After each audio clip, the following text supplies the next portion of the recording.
It began with a flicker. A faint, unusual signal bounced through the static of the Andromedan drift, a section of cold, dark space most advanced species never bothered to chart. It was weak, almost accidental, like a whisper slipping through the cracks of a collapsing door. But for the Aulethi, a race of archivists and galactic historians, there were no such things as accidents. Everything had a source. Everything had a reason. High Curator Gellerin stared at the monitor aboard the Auleth's voice, narrowing his pale, opalescent eyes. The frequency pattern wasn't natural. It carried structure, rhythm, a strange, chaotic kind of harmony. It almost sounded like screaming. They triangulated its origin to an unnamed blue planet on the edge of a yellow dwarf system in the Milky Spiral. It wasn't catalogued. No diplomatic presence. No trade routes, no known life. In fact, the system was flagged by the Khazari Empire centuries ago as unstable and not suitable for contact, which of course made it the perfect place for the Aulethi to investigate. By galactic standard, the Auleth's voice arrived quickly. The ship hovered just outside the thermosphere of the blue planet, cloaked in layers of interwoven light particles, undetectable to anything short of a god. From this distance, they scanned. And what they saw made Gellerin forget to breathe. It was a contradiction in every sense of the word. The planet's surface shimmered with water, vast, endless oceans swallowing most of its terrain, yet on the land, massive structures clawed at the sky in defiance of gravity. In some regions, they built cities that looked like stars fallen to earth. In others, it looked like they'd never left the caves. Humans, billions of them, and not united. The Aulethi had seen war before. Civilizations clashed, borders expanded, ideologies spread. But Earth was madness sculpted into civilization. They weren't just at war, they were at all wars. Ideological, spiritual, racial, political, economic, even wars within themselves. Depression, addiction, poverty. Humans battled their own shadows daily. They didn't just conquer planets. They struggled to conquer their own homes. Gellerin watched in disbelief as one region burned from wildfire, while another built machines to explore neighboring planets. A city starved, while another hosted billion-dollar celebrations just miles away. They invented music that brought tears to the eyes, and bombs that erased generations. "We're too late," whispered one of the assistants, his translucent fingers trembling over the console. "They're dying." "No," Gellerin said. "They're fighting to live." He tapped into the planet's electromagnetic field and began siphoning data from their global communications. It was overwhelming. No unified voice, no common goal. Arguments layered over protests, layered over music, layered over screams, layered over hope. It was chaos. It was beautiful. One broadcast, labeled simply as news, showed a war in progress. Children caught in the middle, cities bombed to rubble, leaders giving speeches with polished smiles while their hands stayed hidden under the table. But moments later, another feed lit up with a video of strangers forming a human chain to save a drowning man during a flood. Another showed a scientist in a tiny lab announcing a breakthrough in cancer research. One clip featured a child, crying, hugging a rescue dog with its tail wagging so hard it knocked over a lamp. The Aulethi crew was silent, confused, shaken. They'd catalogued 1,000 worlds, perfect utopias where emotion was bred out, planets governed by logic, order, purpose, and yet none had produced what this little blue planet did in a single chaotic day. "You need to see this," another assistant called, voice tight. "We tapped into something called Internet Comment Sections." Gellerin winced.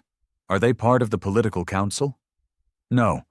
They're just normal people, reacting to everything. Everyone has a voice.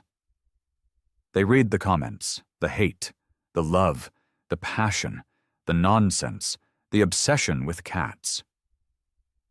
The arguments about nothing, the defense of everything.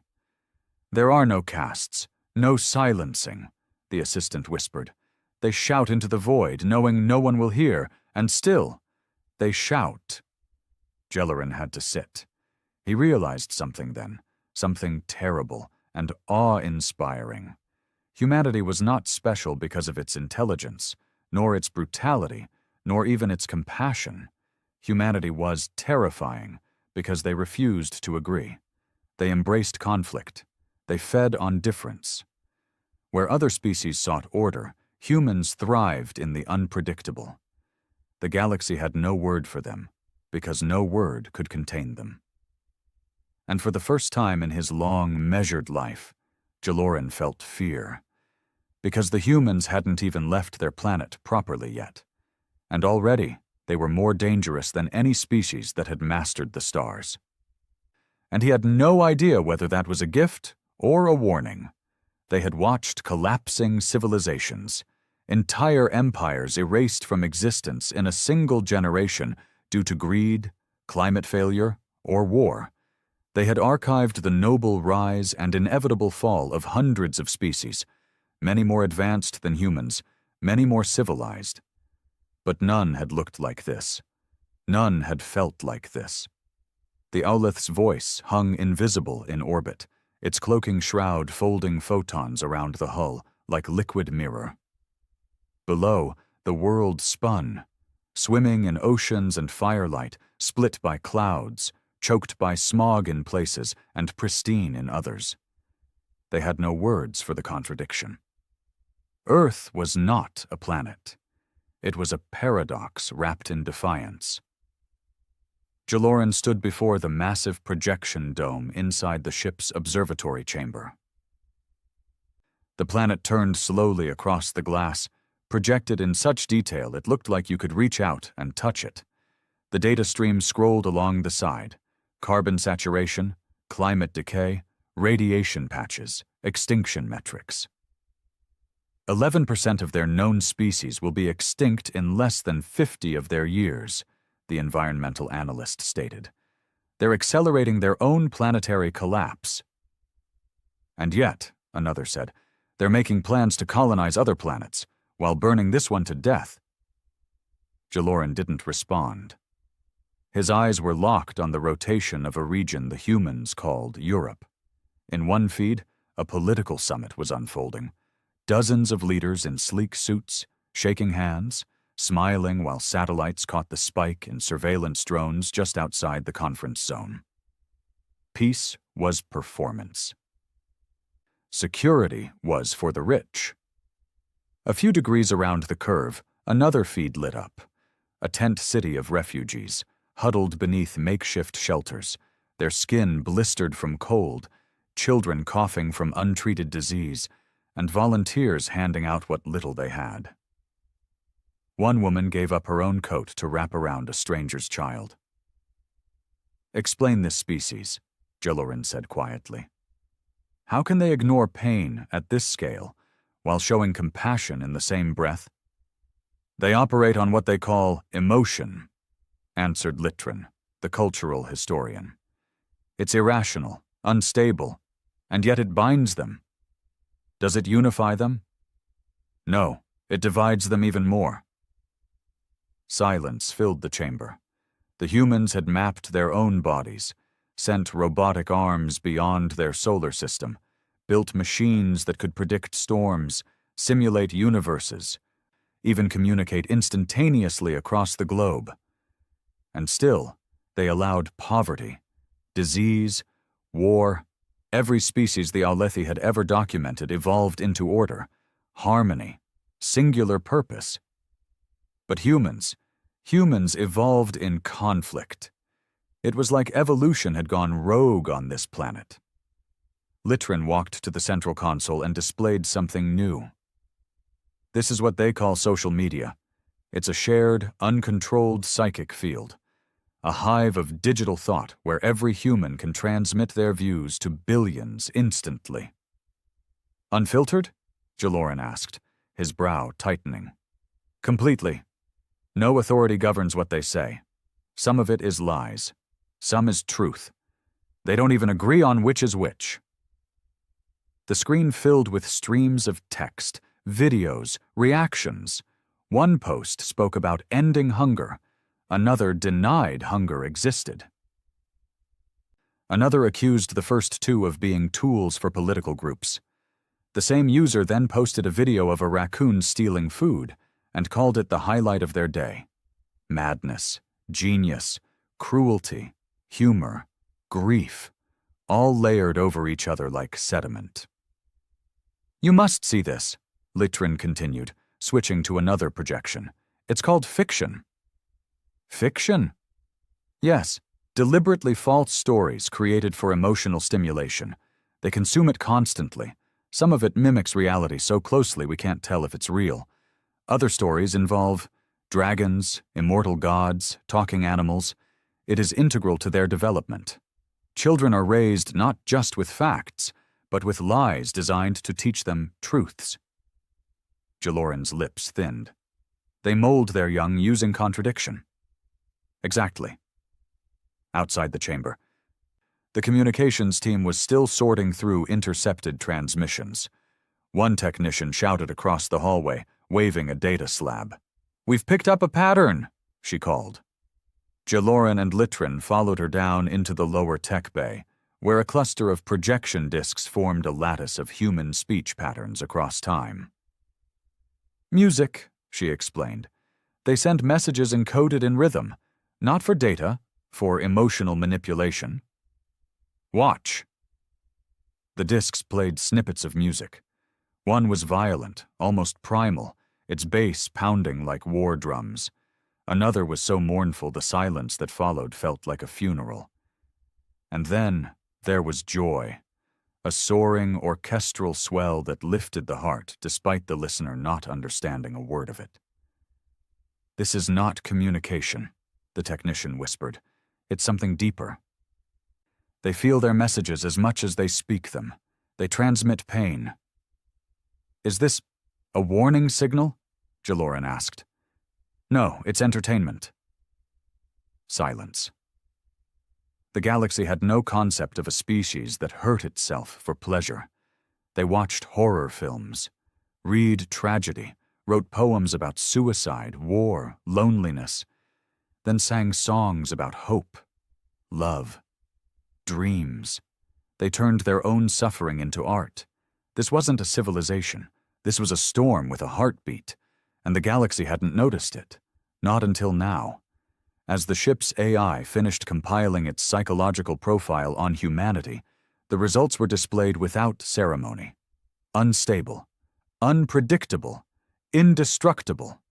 "Wait," Litrin said, pointing to the last word. "That can't be correct. They're destroying their world. Their bodies are fragile. Their society is splintered." The AI replied coldly.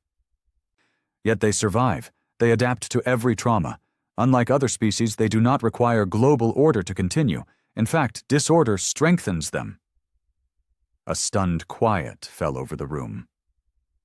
"Are we saying," one analyst began, "that this species evolves by breaking itself?" Jaloran nodded slowly. "Yes, and that is what makes them dangerous." As if on cue, another broadcast lit up, a space launch, from a nation the humans referred to as private sector. A lone rocket, painted with advertising, roaring into the sky. Not military, not global, just some man who wanted to fly. He made it. The rocket touched the edge of space. The Olethi watched the broadcast as the crew celebrated in Houston. Strangers hugged, wept, laughed. He'd done nothing strategic. He hadn't saved anyone, hadn't discovered anything. He just proved it could be done. That a human, just one, could defy gravity. And the world cheered. Jaloran turned away from the screen and looked out at the blue marble in space. "They don't make sense," he whispered. "They don't need to," Litrin replied. That night, the Alethi Council convened aboard the ship. Debate raged in the chamber. Some wanted to initiate contact. Others demanded immediate withdrawal. The head of security warned that if this species discovered space travel at scale, they'd spread faster than disease. They are fractured now, he said. But that will not last. Eventually, one of them will bring the others under one banner. And when that happens, they will not come seeking peace. They will come hungry. For what? For everything. Jellerin stood at the center of the chamber, his voice quiet but firm. We've seen logic-based civilizations, empathic ones, even hive minds. They all eventually collapse under the weight of stagnation. But this... He gestured towards the planet on the display. This is a living paradox, a species that thrives not despite its pain, but because of it, a species that chooses to care even when it costs them everything, that laughs while bleeding, that dreams even as it dies. We do not understand them because they do not want to be understood. They are not looking for peace, they are looking for meaning. Another elder asked, "Then what should we do?" There was no easy answer.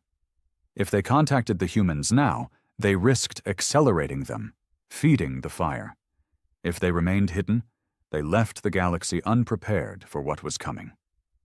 Because it was coming. Not today, not tomorrow, but one day a rocket would launch from Earth that wouldn't stop. A human voice would be heard on a planet not their own. They would crawl from their cradle, bloodied and battered, and claim the stars, not with clean hands, but with fierce intent. Jellerin whispered, "Mark this system as forbidden." Shock rippled through the chamber. But, he raised his hand, not to protect us from them, but to protect them from us. If we interfere, we will break what makes them different, what makes them dangerous, what makes them... He hesitated. Magnificent. He turned his back to the council. Let them rise or fall on their own. The galaxy is not ready for them, but one day it will have no choice. Outside the ship, Earth spun beneath the stars, loud, broken, brilliant, waiting. Jellerin didn't sleep. Not because he didn't need to, his species required rest cycles like most sentient life, but because sleep would have meant peace. And there was no peace left in his mind since discovering Earth. The ship had moved to a higher orbit now, keeping itself out of accidental detection range. Though the humans lacked the technology to see cloaked vessels, their unpredictability made caution a necessity. If there was one universal truth about humans, it was this: they always did the impossible, but only after you bet they wouldn't. The Oleth's voice continued its silent vigil above the Earth, collecting everything. From whispers in private conversations to nuclear policies discussed behind closed doors. From viral dance videos that baffled the analysts to secret military tests that terrified them. Yet the closer they observed, the more elusive understanding became. Humanity wasn't a puzzle to be solved. It was a wildfire, always changing, always consuming, always spreading. In the lower research deck, Litrin stood with two other analysts staring at a particularly disturbing feed. This one wasn't from war zones or riots. It was far quieter, a laboratory. Inside, a human scientist with graying hair and a permanently furrowed brow adjusted the settings on a containment unit. Inside that unit was a pulsing object, a test reactor barely larger than a soccer ball. It glowed faint blue, leaking radiation in small, controlled bursts. "What is this?" Litrin asked. "Experimental energy source," replied the assistant. "They're calling it a micro-fusion cell." "Do they understand the risk?" The assistant looked grim. "Barely, but they keep pushing, testing." Their approach to safety is based on hindsight, trial and error, mostly error. Lytron clenched his fists. And still they advance? The assistant nodded. Faster than we expected. The footage continued. The test reactor began to pulse erratically. One of the scientists panicked and tried to shut it down. The alarm sounded. But then, the lead scientist stayed calm, adjusted a dial. The pulsing slowed. The reactor stabilized. Disaster was averted. The man laughed. The humans clapped and resumed their work. That was it. They danced on the edge of annihilation, and when they survived, they celebrated. Lytron turned away.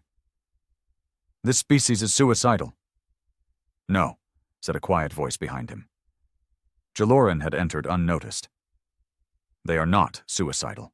They are obsessed with surviving death. Lytron frowned. That's a contradiction. No, Jaloran replied. It's their nature. In the following days, the Alethi continued their deep surveillance. They studied more than politics and technology. They dove into the darker corners of humanity, the underground markets, the darknet forums, cartels, cults, fanatics, serial killers, and con artists. They found humans who poisoned their own people for profit, who trafficked others like livestock, who built lies so large they became reality.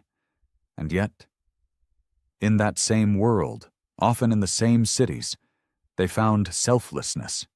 A woman using her tiny income to feed abandoned children. A man risking his life to rescue animals from war zones. Teenagers organizing fundraisers for people they had never met. Strangers donating kidneys. Elderly veterans protecting protesters. People building shelters with their bare hands. Humanity was not divided into good and evil. It was both, in every individual. Every heart carried the capacity for cruelty and kindness. Every mind teetered between genius and madness. And the terrifying part? They chose, every day. One day the humans launched another rocket. This time it carried a probe, not military, not corporate, a collaboration of nations, students, and dreamers. The probe was named Dawn 9, and it carried a time capsule. The Alethi intercepted the full contents of the capsule before it even left the atmosphere. It contained a golden disc engraved with 116 images, photos of Earth, of humans smiling, working, falling in love, protesting, playing. It had recordings of greetings in 55 languages, snippets of music, art, mathematics, a child's laughter. A mother's heartbeat, a crying violin, a whisper, "We are here." It wasn't a threat. It wasn't a declaration of war. It was a plea. Please know us. Please remember us. Please understand we tried.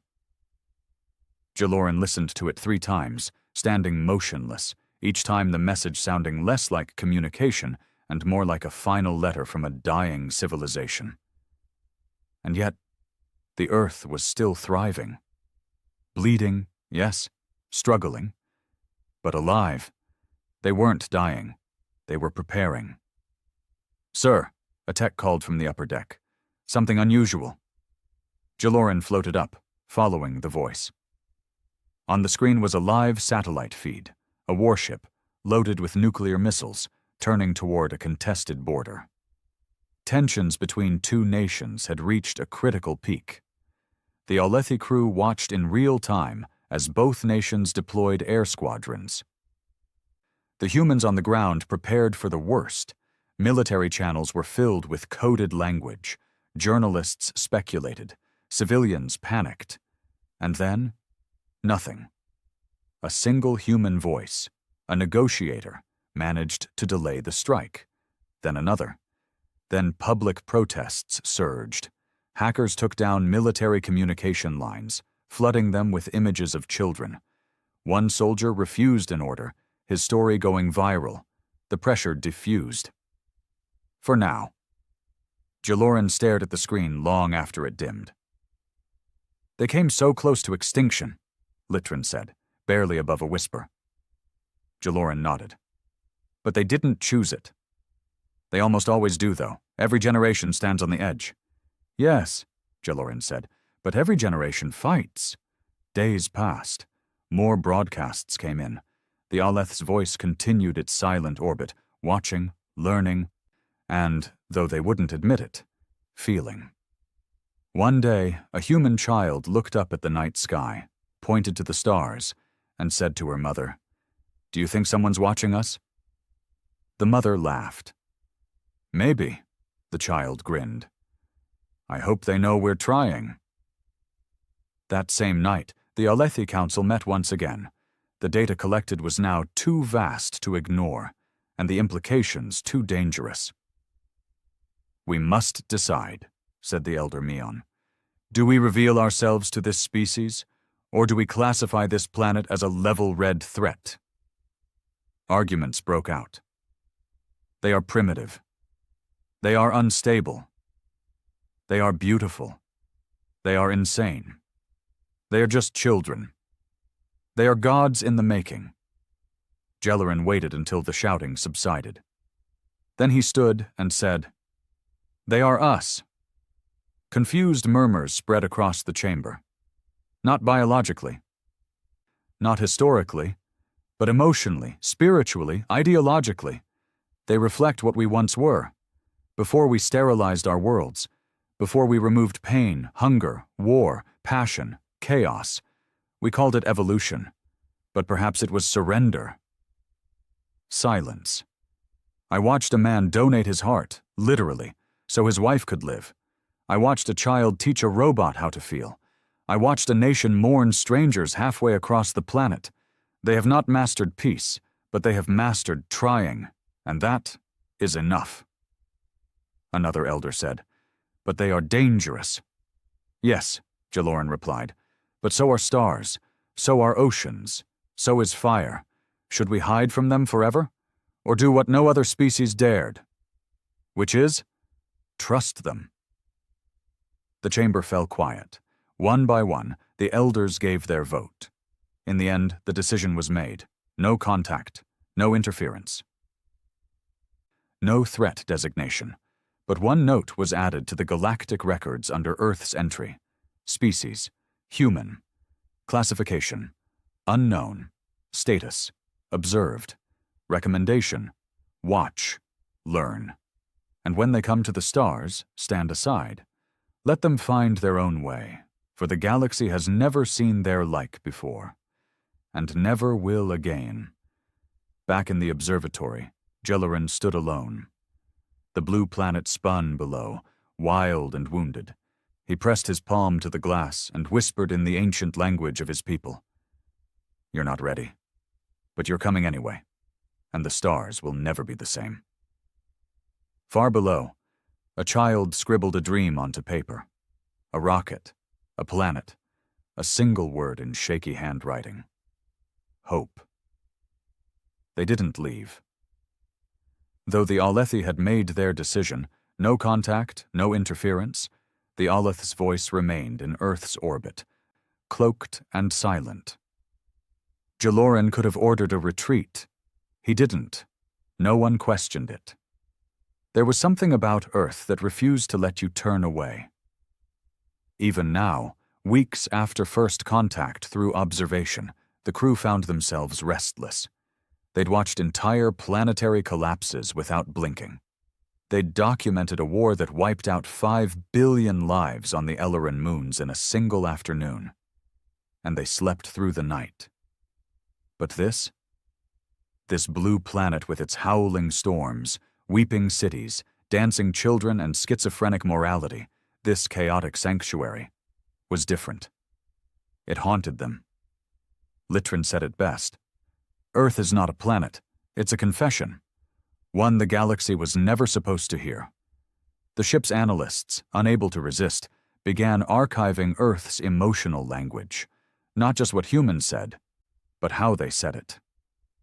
The voice cracks, the eye flickers, the way grief turned to rage, then back to love, and then to silence. Jaloran stood in the behavioral analysis bay as a loop of video footage played on the wall. A wedding.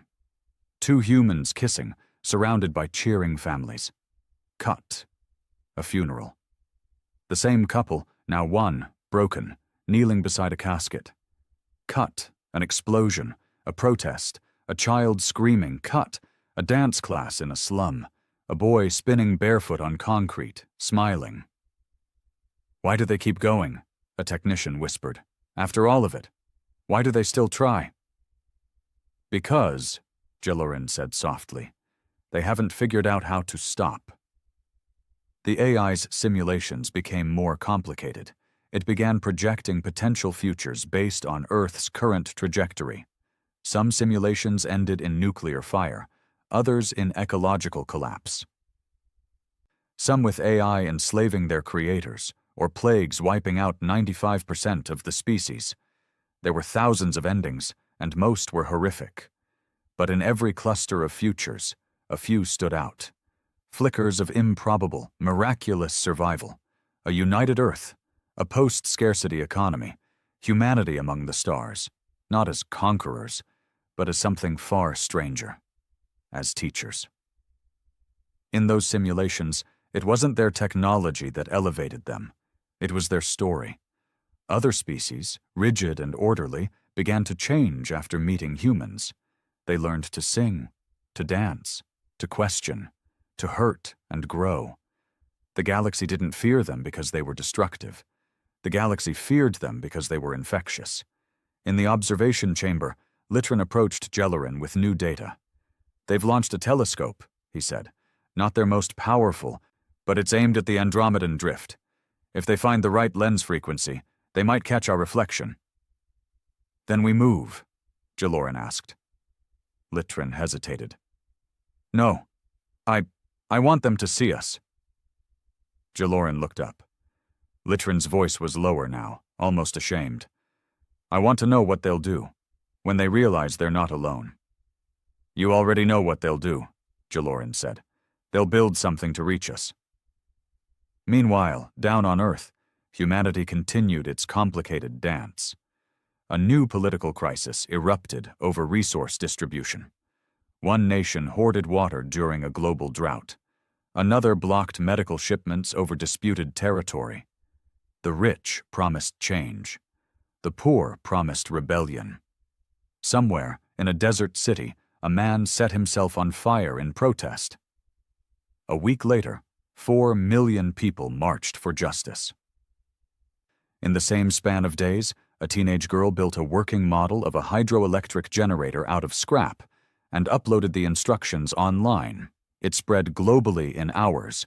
2 realities, running parallel, neither canceling the other out. That was Earth, always breaking, always building. One day, the Alethi received an encrypted message from Earth, not broadcasted, not accidental. A deliberate, coded signal beamed into deep space, its wavelength bouncing through frequencies only detectable with advanced technology. The message was simple. "We know. No signature, no threat, no desperation, just those 2 words." The ship froze. Analysts confirmed it came from a research station located in the Arctic. The code had been embedded in what appeared to be static interference from a satellite malfunction. It wasn't a fluke. It was a greeting. "They don't know who we are," one analyst said. "But they know someone's out here." Jilorin stared at the signal. "They're guessing," he said. Litrin disagreed. "No, they're hoping." The council aboard the Aleth's voice panicked. "We said no contact," one of the elders protested. "If they can send messages, they will one day receive ours. They will come." "They will come," Jilorin agreed. "But we won't be able to stop it. We never could. Not from the first moment we saw them." Another analyst said. "Should we respond?" "No." "Should we erase their station?" "Absolutely not." "Then what should we do?" Jilorin looked out the window at Earth. "We watch." In the solitude of his private quarters, Jilorin reviewed humanity's oldest stories. Myths, scriptures, fairy tales. He listened to bedtime stories, ghost stories, war stories. And in every culture, every tongue, one theme appeared over and over again: visitors from the stars. Not one civilization in the galaxy besides humanity had invented aliens before seeing them. Only humans looked into the dark sky and imagined someone else already waiting. They were not surprised by the unknown. They longed for it. Perhaps, Jaloran thought, that's why they're so dangerous. They are not afraid of what's out here. They are afraid of never reaching it. Weeks passed. The message didn't repeat. But something changed on Earth.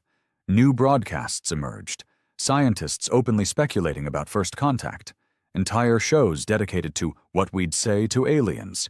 Social media trended with messages like, "Dear Universe, we're here, and if you're watching, blink twice."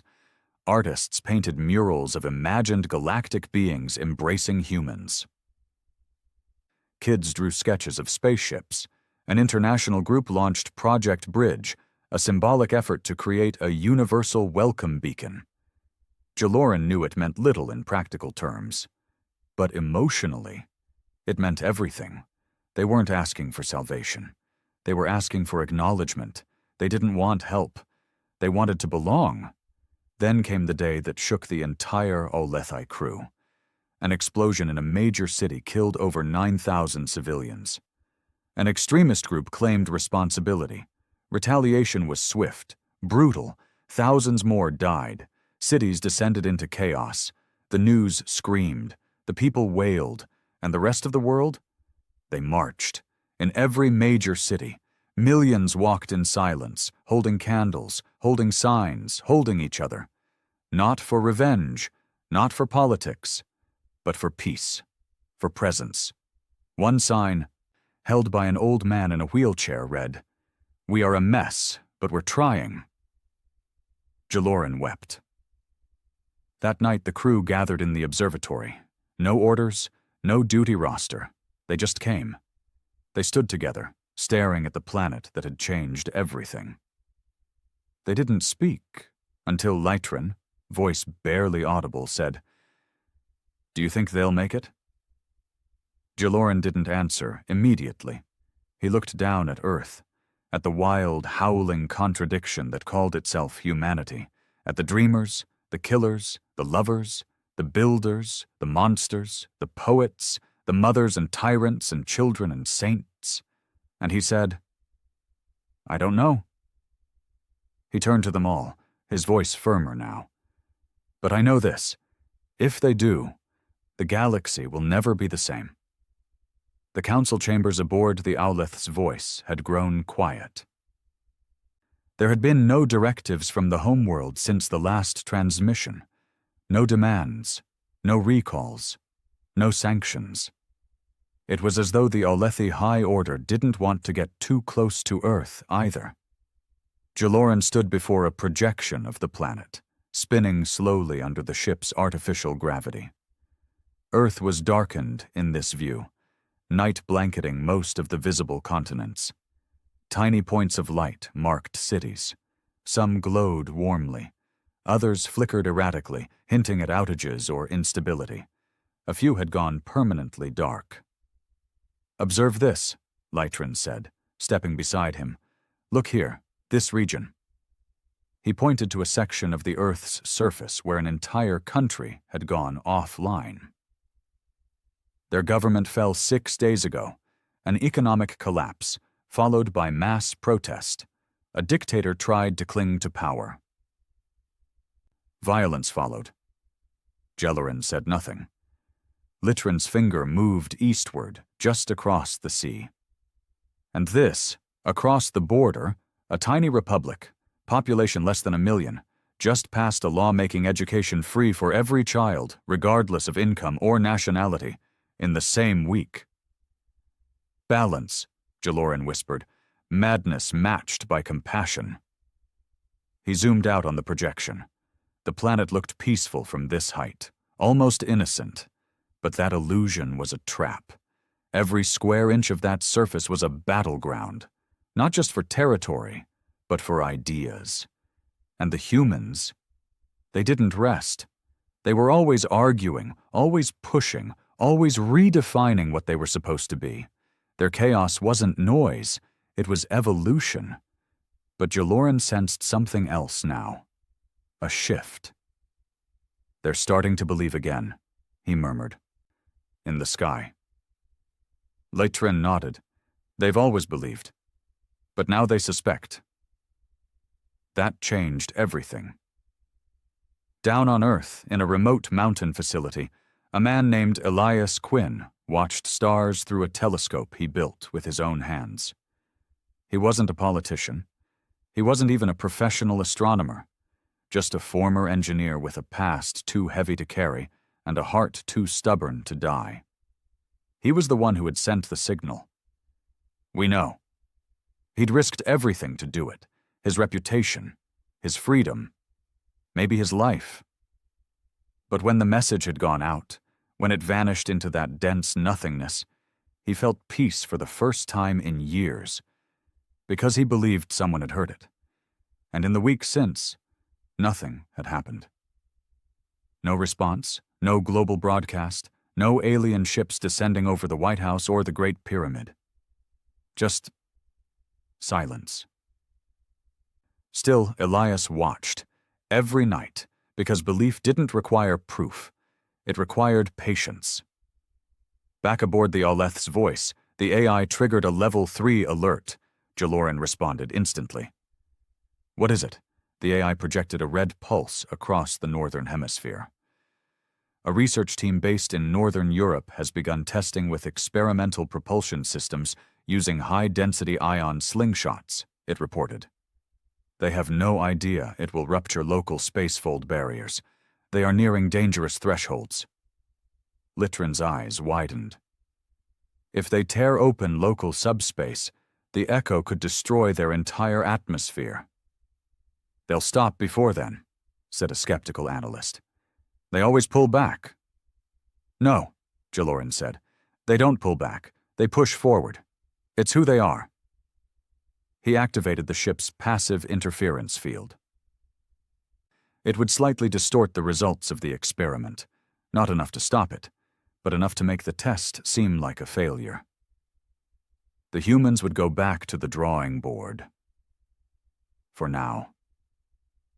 "Delay, not deny," he murmured. "We don't interfere. We don't guide, but we nudge when necessary." Litrin stepped beside him. "They're too close." "They've always been too close." Jaloran requested a privacy lock on the observatory later that night. He stood alone, watching Earth shimmer in full daylight. His fingers grazed the edge of the control console. He'd seen 1,000 worlds, but none haunted him like this one. Because Earth didn't ask to be known. It dared to be. It didn't whisper into the void. It shouted. He activated a private log. Entry 17. Observation reflection. A pause. He searched for words. "I've begun to feel envious." Another pause. "They're irrational, illogical, primitive in many ways, but they have something we no longer do. Rawness. They feel everything, so fully. Their pain is not quiet. Their joy is not restrained. Even their hatred burns with a purity I don't understand. Perhaps they still remember what we've forgotten." He closed the log. "Perhaps that's why I'm afraid." Weeks turned into months. Earth continued its dance. Conflict, collapse, miracle, madness. One nation fell into civil war. Another launched a deep space listening station funded by teenagers through crowdfunding platforms. A viral movement turned the attention of an entire generation toward sustainability, while a separate group weaponized the same platforms to spread conspiracy and hate. And yet, the stars stayed in their eyes. The sky became a symbol again. Stories flourished, movies, novels, music, more than ever. Art depicting humanity among the stars, not conquering, not ruling, but being.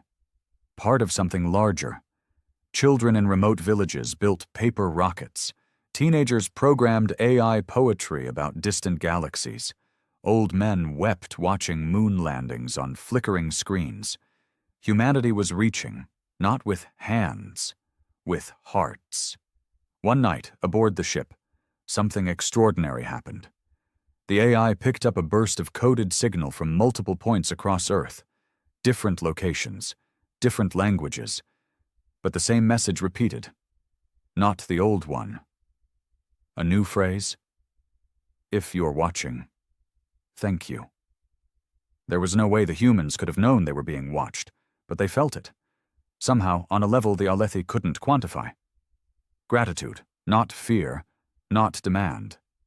Just thanks. The crew stood stunned in the control room. Litrin whispered, "They're not asking for anything." Jellerin nodded, his throat tight. "They're just glad we exist." Jellerin made the decision himself. He didn't consult the council. He didn't file a formal report. He simply recorded a message and embedded it in a frequency humans hadn't yet mastered but would, soon. No name, no origin. Just a few translated words, simple and heavy. We see you. We hear you. We believe in your becoming. Be patient. Be kind. You are not alone. The message would sit there, invisible, until Earth caught up. And one day, maybe years, maybe centuries, a human would find it. And know. Far below, Elias Quinn sat beneath the stars with a blanket wrapped around his shoulders and a radio receiver on his lap. Static hummed softly. Cold wind bit at his face. The fire beside him flickered. He closed his eyes and smiled. He didn't need proof. He only needed to wait. The seasons turned on Earth, as they always did, carelessly, cruelly, beautifully. Spring thawed what winter froze, and life bloomed again in cities, forests, and hearts alike. Across continents, flowers sprouted through the cracks of war-torn buildings. Children ran barefoot over lands their parents had bled on. Hope, like weeds, refused to stay buried. Above, aboard the Auleth's voice, the observers remained anchored to the sky, orbiting silently like a ghost watching a family it could never rejoin. But something had changed. Something had shifted. It was subtle, like the breath before a scream. Litrin first noticed it while scanning Earth's civilian broadcasts. "They're organizing," he said, blinking at the data feed. "Not by nation, not even by ideology." Jellerin leaned over his shoulder. The screens displayed fragments, chat forums, podcasts, school curriculums, even video games. But through the noise, a message was growing louder. We are one planet, one species, and someone is watching. At first it was treated like myth, like hope disguised as fiction. But as more unexplainable events occurred, satellites rerouting just before malfunction, data anomalies, unidentified atmospheric shifts, people began to wonder, then to believe. Some of them suspect divine presence, Litrin said. Others are creating new philosophies, religions, but not around saviors, around the idea of being observed. Jellerin stared at a message posted anonymously in dozens of languages across different social platforms. If they see us, we should be worth watching. And humanity began to change, not all at once, not everywhere. There were still wars, still crime, still the ugly, snarling remnants of fear, greed, tribalism, but something deeper was stirring. A unifying thread. A desire to be seen in the best light possible. A movement took hold, not organized by governments or corporations, but by people. They called it the upward gaze. It was subtle, gentle, but powerful. Communities planting gardens instead of paving malls. Citizens documenting and exposing corruption not for fame, but because someone out there might be watching. Youth groups cleaning rivers, teaching each other science, learning to look up beyond, toward something bigger than their own survival. A teenage girl from Brazil wrote an essay that went viral. "We are not ready, but we are waking up. We are a child in the dark, knowing now that someone has turned on the hallway light. And that light isn't a threat. It's a reminder that we're not alone. That someone cares if we get out of bed." Jaloran read the essay 3 times. Then he sat in silence for hours. He didn't understand how they were doing this. No other species the Alethi had observed had ever evolved morally under pressure. Survival? Yes. Technological advancement? Of course. But kindness, humility, compassion? No species had used the idea of observation to better themselves. The fear should have made them hide, Litrin said, or lash out. But instead, it made them reflect. Jaloran stared out at the swirling clouds over the Atlantic. "They're not reacting like prey," he said. "They're reacting like performers." Litrin looked at him sideways. "You think this is for us?" "No. I think it's for them. We're just the excuse they needed to become what they were always afraid to try." Meanwhile, Elias Quinn's message, "We know," was becoming legend. Not because it had been confirmed, but because no one could prove it hadn't. More and more humans believed it was real, that someone out there had received it. And though Elias never confessed to being the source, he watched the myth grow, like a wildfire catching on kindling hearts. He wasn't afraid anymore. He felt something better.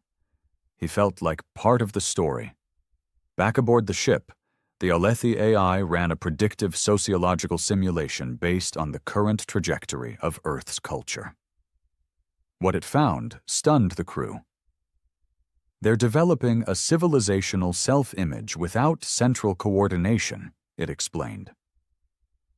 Within 3 generations, there is a 48% probability they will abandon traditional state structures entirely and reform around a planetary cooperative identity.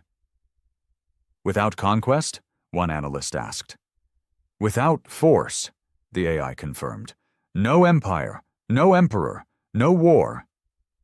"Only the idea that someone is watching," the AI replied. "And they want to be worth being seen." The room fell into stunned silence, and then, as if Earth were listening, a new image was transmitted into space by a global art coalition. A photo mosaic composed of 8.4 million human portraits arranged pixel by pixel into a single shape. A human eye staring upward, surrounded by stars.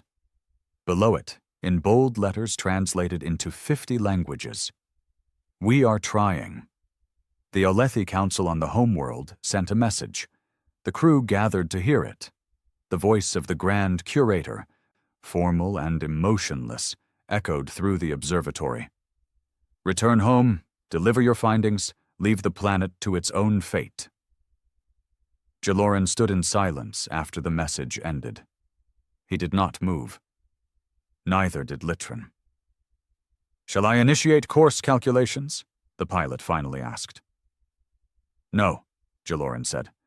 Litrin stepped forward. "We're not done." "The Council isn't watching Earth." Jaloran walked toward the center of the observatory and turned to the crew. "Everyone here," he said, "has seen what I've seen. Not just the madness, not just the darkness, but the spark." He paused. "Somewhere on that planet is a child who will one day become the first human to speak to the stars." He looked each of them in the eye. "I want to be here when they do." The crew voted unanimously.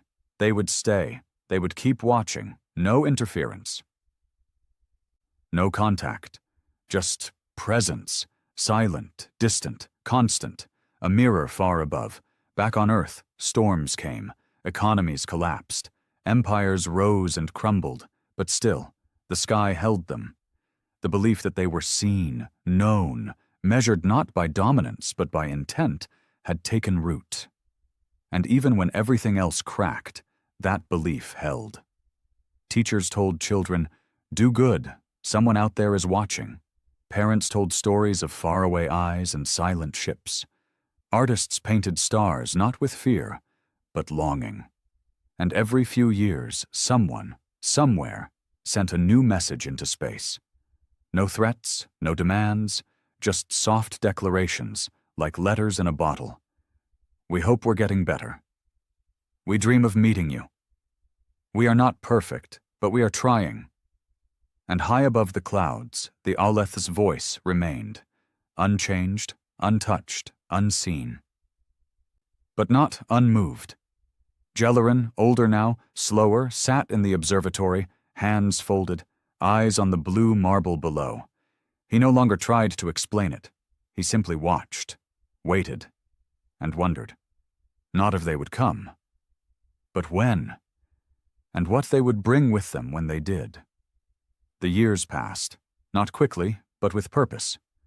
Earth spun, burned, healed, and howled as it always did, but something had changed in its rhythm. A subtle hum beneath the chaos, an undercurrent of collective focus. The humans were still a mess, still divided, still loud with grief and brimming with contradiction. But more and more of them began to look upward, not with fear, but with expectation. Jellerin stood before the aging console of the Alepth's voice, staring at the newest stream of transmissions from Earth.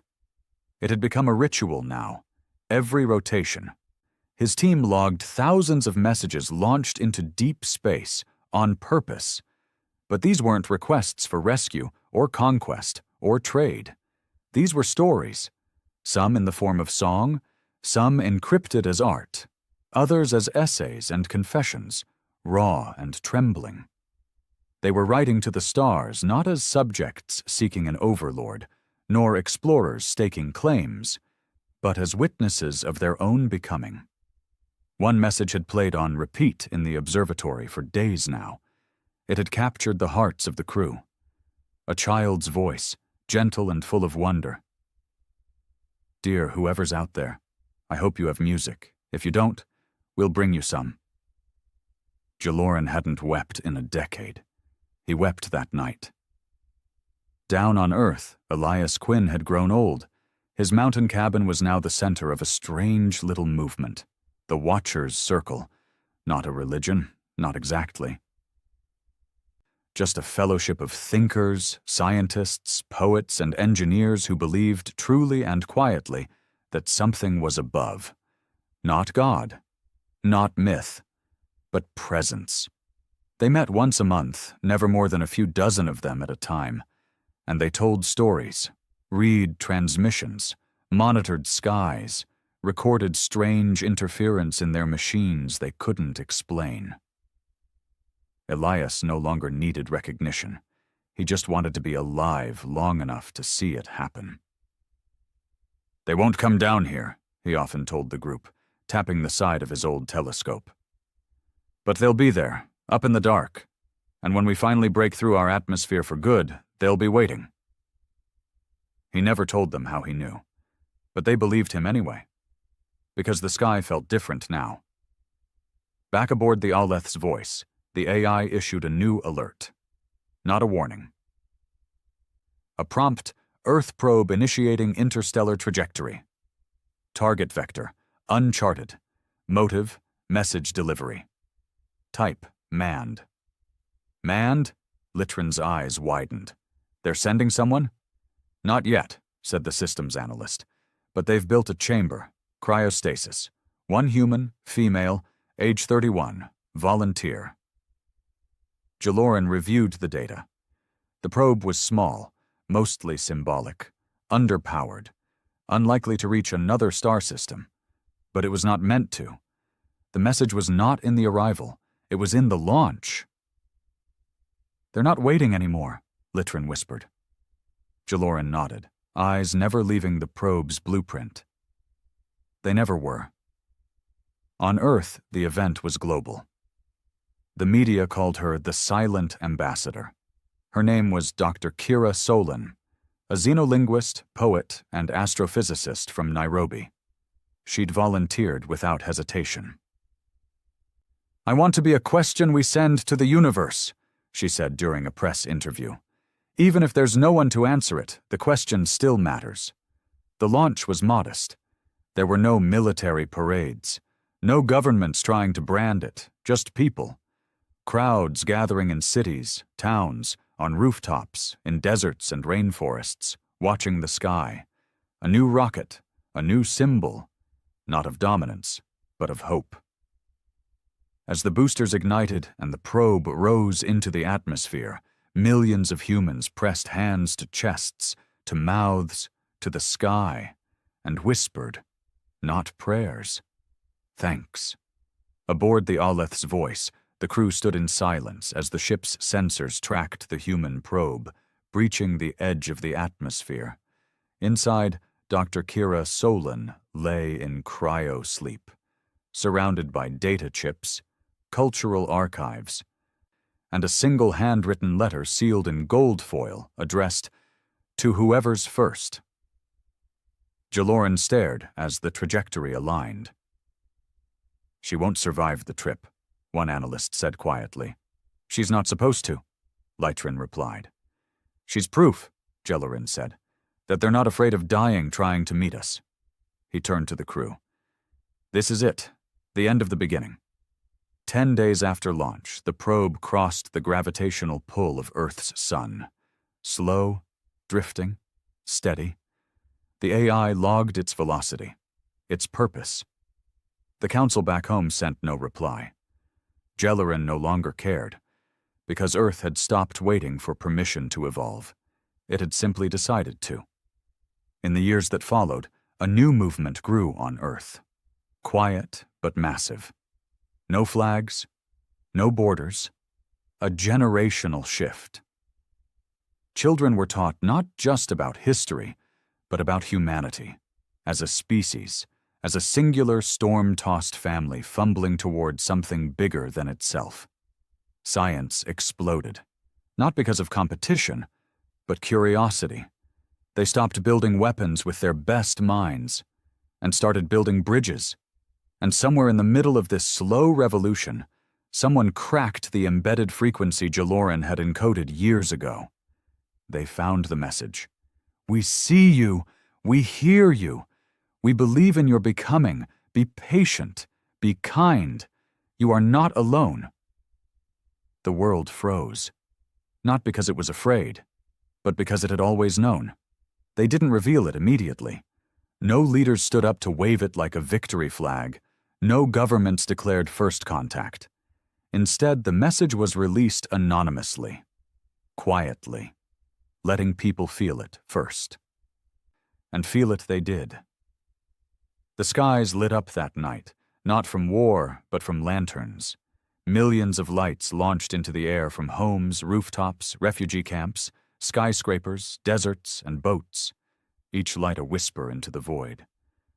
"We made it." Back aboard the Alepht's voice, the observatory no longer felt distant. The crew watched as the world below embraced a moment none of them had truly prepared for. A moment where myth became memory. Lytrin leaned on the railing beside Jaloran, voice quiet. "You were right to stay." "No," Jaloran said. "We were right to believe." One day later, a new signal arrived. Not from the government, not from a radio tower, not from a space agency. From a boy, just 11 years old. Homemade transmitter, binary-coded translation software built in his garage. The message? "What's your favorite color?"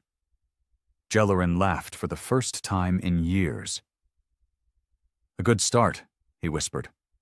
The transmission was archived, as all were, but Jaloran didn't erase it. He saved it, and began to write something back. Not a full reply. That would break protocol, not yet. Just a number, encoded, hidden. The boy would crack it eventually, and when he did, he would read, "Blue, like your oceans, and your eyes when you cry, and your sky when you finally looked up." The galaxy turned, as it always had.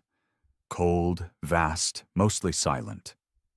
Empires rose and fell light years apart without ever knowing the other existed. Ancient worlds flickered out in entropy. Some species vanished into digital utopias, others into extinction. The stars, indifferent, burned on. But one world, one impossible world, began to whisper back.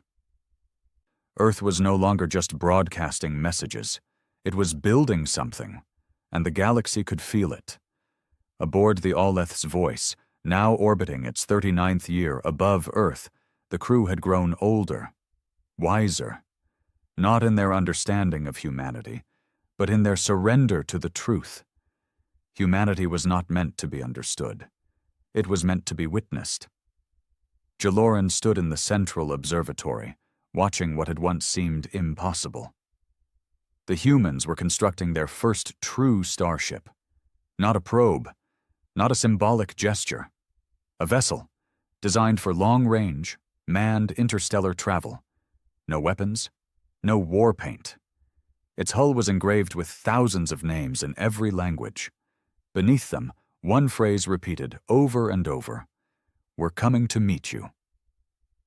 Jaloran watched as the structure formed in orbit, a collaboration of over 40 nations. Powered by technology still crude compared to the Alethi, but breathtaking in what it meant. No single race, in the history of recorded galactic civilization, had built their first interstellar ship for peace. Only humans. On Earth, a global day of silence was held during the final welding of the ship's core. Billions of people stood still, eyes turned to the sky. The silence lasted exactly 60 seconds. Then, across every continent, people clapped, cheered, wept, not because they believed the journey would be easy, but because they'd proven something greater. They had earned the right to try. In the mountain cabin, Elias Quinn, now too old to walk without help, watched the launch schedule unfold across his screen. He was alone now. His fellow watchers had moved on or passed on. But the belief remained. He stared up at the ceiling. Past the wood, through the clouds, into the stars, and whispered, "Come on, just one more miracle." The ship was named Unity 1. And it was more than a vessel, it was a declaration. The captain selected was not a soldier, not a politician, but a teacher, Amara Day, a 54-year-old former refugee who'd taught literature and astronomy to orphans in 5 different war zones before being nominated. Her mission was not conquest, not even exploration. It was simply this: to show the stars what we became. Aboard the Aleth's Voice, alarms pinged softly. Unity 1. Launch imminent. Launch countdown. Zorogoro, Tien. Jaloran didn't speak, neither did Litrin. The entire crew gathered at the main deck, watching the small silver vessel rise through Earth's upper atmosphere, boosters flaring with a light as defiant as it was fragile.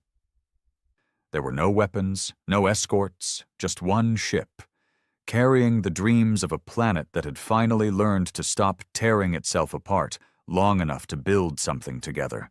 The launch was flawless.